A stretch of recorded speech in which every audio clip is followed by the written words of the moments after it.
I know there are some of you that your phones, your gadgets have been hacked. There are malwares installed on your phone without you knowing. Now, there are different ways in which these things get to our phones, our laptops, and our gadgets. There are many ways in which this thing gets to our phone. So some of these ways are: number one, we have the one-time password. They can actually hack your phone through a one-time password. We have SIM swapping, we have key login, we have social engineering, credential stuffing. The popular one that we all know is phishing. Another way in which this things get to our phone is two steps or two-factor or multi-factor authentication process.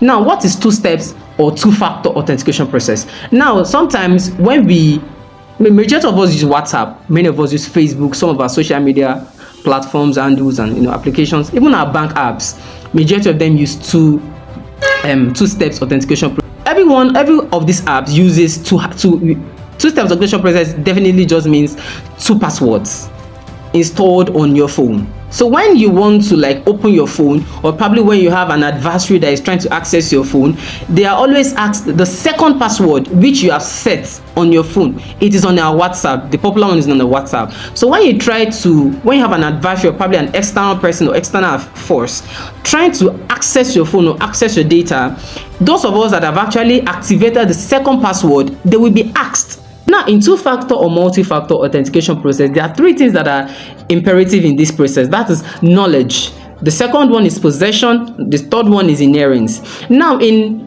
knowledge just means to prove who you are, to prove you are the owner of this particular asset or particular phone or particular gadget.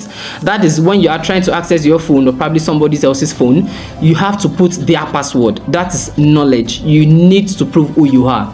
Now, the second one is possession. Now, some of us have been to banks. We have seen some of these account managers, bankers, accountants, carrying around a physical possession that that something is sent to it. That particular thing is called token. Now, that token is where one-time password is sent to access an account or a phone or a gadget. That is a possession. It is a physical asset that you have to carry around. That is where a code will be sent to.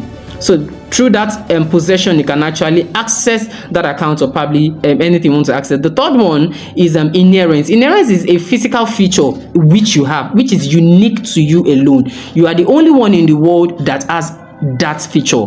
Example: fingerprint, eye print, our face lock, sometimes our voice lock, which is not always used. It's not advised to use a voice lock, but the popular one is fingerprint, the eye lock, or probably the face lock. So that is a feature that is unique to only you. You are the only person in the world, in the whole wide world, that has this feature. So don't let anybody mix up these things to you. Two-step authentication process is very much different from two-factor or multi-factor authentication process. So when you are trying to activate any security process on your phone, be sure the one you want to use, and always use the one you trust. You have any question, you have any comments, send to me and let me know what you think.